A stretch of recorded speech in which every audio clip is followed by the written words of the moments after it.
And now, it's time for another Dice Tower review with Tom Vasel.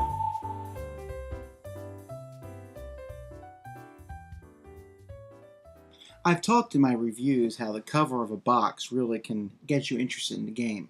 In fact, one of the most exciting covers of a box that I've ever seen was Caveman, as this caveman is getting ready to stab this Tyrannosaurus Rex, which is attacking him. It was a really neat cover. I was really anxious to play it. It was a pretty good game, and now I have the next game from the same designer and company, and that would be Colors. Now, let's be fair, this just does not exude the same thrilling. This is basically an abstract game, which is about as far as you can get away from their last thing.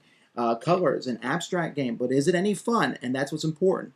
Let's look and see how the game works. It's a very simple board. You can see it's basically in the shape of a diamond, with triangles making up the diamond, different spaces connected by lines. Each player has a 3-space starting grid where there's a gray triangle, and you'll start with one of each of the 3 colors of the game. The 3 primary colors, yellow, red, and blue. You also have 3 more of each piece. One player is the cylinders, the other player is the cubes. One player starts the game, and then play alternates between the players. On your turn, you move one or more of your pieces 4 spaces. So say, for example, I can move this piece here 4 spaces, 1, 2, 3, 4. Or I can move it 1, 2, and move the red one 1, 2. Or I can move it 1, move the red one 1, move the yellow one 1, and then add another piece out for 1. Usually won't do that because at the end of your turn, you fill in all your empty spots for free, but in case you need to get a piece, add it quickly. That's something that you can do. Now, the goal of your movement, and when is trying to capture opponent's pieces. If for some reason you move into the gray space of your opponent, you come back to your side of the board and you come back on a future turn. But that won't happen very often. More than likely, you'll be captured or capture your opponent's pieces. Whenever there's a triangle of the primary colors, then someone captures someone else. It depends on who moves in. So here's a triangle, one of each color. Let's say blue is the one to move in.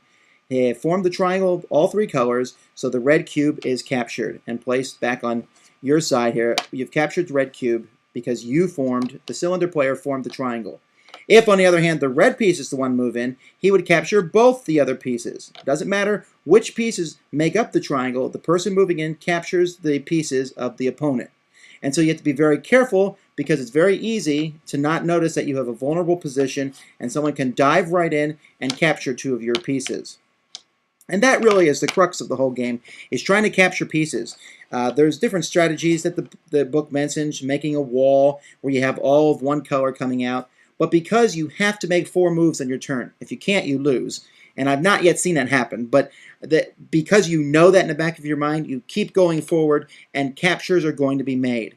In fact, really your best bet is to capture 2 of them and give up 1 of yours. Or capture a specific color, because the game is over when you capture either 4 of one color of your opponent's or 8 total. And usually, in almost every game I've played, in fact, every game I've played, I've seen 8 total captured. But the threat of capturing 4 of one color is there, and that really can change the game around quite a bit. But it's very simple. You move forward, attack. You can never move your pieces backwards. They only go forward or sideways. And so you're always edging in. And because you have 4 movement points in your turn, there's always that chance that you will sneak in with 1 cube and do some capturing. And so you're careful not to put any color next to each other, but you have to. And it's very simple in that regard. Games take 10 minutes. The rules say that once you play the game long enough, then it will take 40 minutes. I have yet to play a game against anyone where it took that long, but I also have noticed that the more I play, the more of a significant advantage I have against the other players, because I know how deadly a quick strike is, and I know that giving up 1 of my pieces is no problem when I can capture 2 of the opponent's pieces. And so there is certainly an advantage to the player who's played before, but because the game plays so quickly and is so simple to learn, that advantage can be negated after a few games. That's a lot of words, I suppose, on a game where the rule book is 1 page. Not very many rules, and while I really blasted this company for their rule book last time, this one is so simple that it's really easy to read, and they even have a diagram on the back that shows you how to play in case you can't figure it out, but you really will. It's not that difficult. The blocks and the cubes, it has a very abstract feel. There's no theme here, nothing.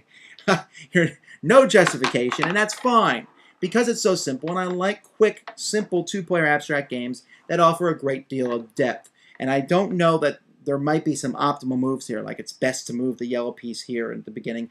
I don't know. All I know is that each game plays out a little bit differently, and it's very much of an attack, counter-attack game. My moves always depend on what the opponent does. Every time he moves, I have to reevaluate my position and watch where he might make a sudden strike and capture two of my pieces. I enjoy the game. I don't think it's the greatest game ever. I don't even know if it would make my top 10 abstracts, but it's one that I'll play often, and it's one that I'll use often in classes because it can be taught so quickly and kids can pick it up in just a matter of minutes. And that's the mark of a really good abstract game in my book.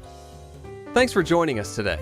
For more written, audio, and video reviews, as well as the #1 board game podcast, check out the website at www.thedicetower.com. Until then, this is Eric Summerer, and you've been watching The Dice Tower.